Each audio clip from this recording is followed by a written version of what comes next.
Hey sis, who was at one point in time America's most wanted black woman? At the time of me writing this, on the 26th of January, it's Angela Davis's birthday. She turned 81 today. Angela was at one point on the FBI's most wanted list due to her activism for black people. Her birthday makes her a radical Aquarius woman, a bit like yours truly. I'm about 1/3 of the way through reading her autobiography, which apparently Toni Morrison edited for her. I'm really enjoying it. She's done so much to help advance the black race from an American perspective. She's a very interesting woman and definitely has a place in the encyclopedia of black women's biographies I'm placing together for notes on black women, while I wish her a very happy birthday. Born in 1944 in Birmingham, Alabama, USA, in a racially segregated area in the South, within a neighborhood which was nicknamed Dynamite Hill because of the frequent KKK bombings targeting black families, just like Paulette Nardell, who is a French Caribbean revolutionary woman I featured before in the Encyclopedia of Black Women's Biographies, Angela Davis also comes from an upper middle class background. It's interesting that even with this affluence, she was still very conscious to the ills of society and how this impacted the less affluent, educated or stable black people during her coming of age years that she may not have necessarily directly always have encountered due to her background. She attended racially integrated schools and even was lucky enough to spend time in Europe studying in a German academic establishment, which highlights how affluent her family were at the time to be able to send her abroad to study. So the making of the black woman activist, affiliation with the Black Panthers, this is probably what we know Angela best for. During Angela's coming of age years, she was closely associated with the Black Panther Party. She was an active member of the Communist Party USA, and she worked with organizations like the Chi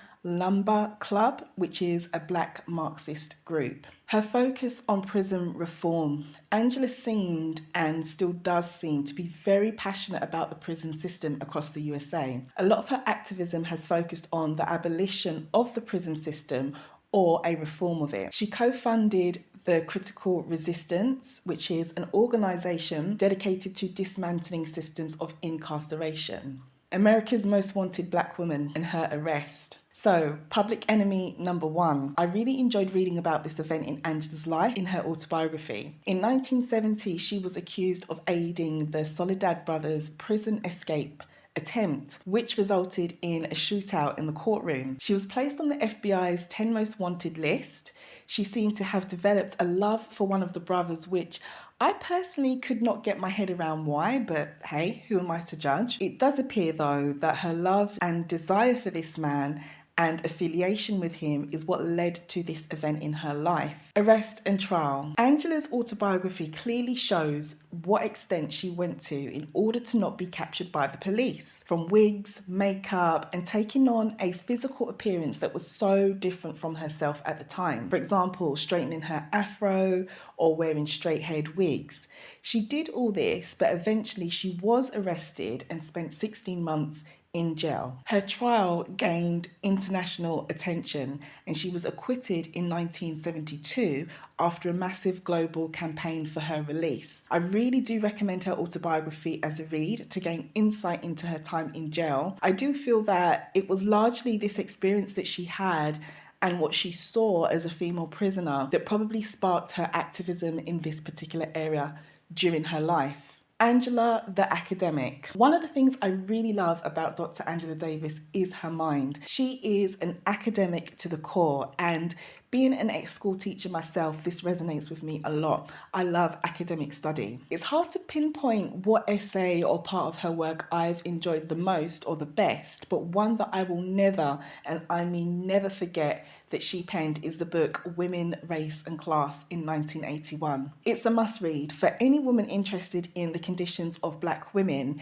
and to a certain extent lower class white women from a historical perspective. But that said, it's narrow in its view as it focuses only on the American black woman. This is not a problem for me at all. Reading this book was very scholarly, but it was so easy to understand and digest. It will leave you instantly wiser with a deep love for being who you are if you personally do identify as a black woman, no matter what part of the African diaspora you actually come from. So eventually Eventually, she left prison and Angela became a professor and scholar teaching at institutions such as the University of California in Santa Cruz. Her work focuses on feminism, Marxism, and critical race theory, and of course, prison abolition. Angela the icon, feminist icon, black power icon, pop culture icon with her signature afro and fist in the air, LGBTQ icon as a self-identified gay woman,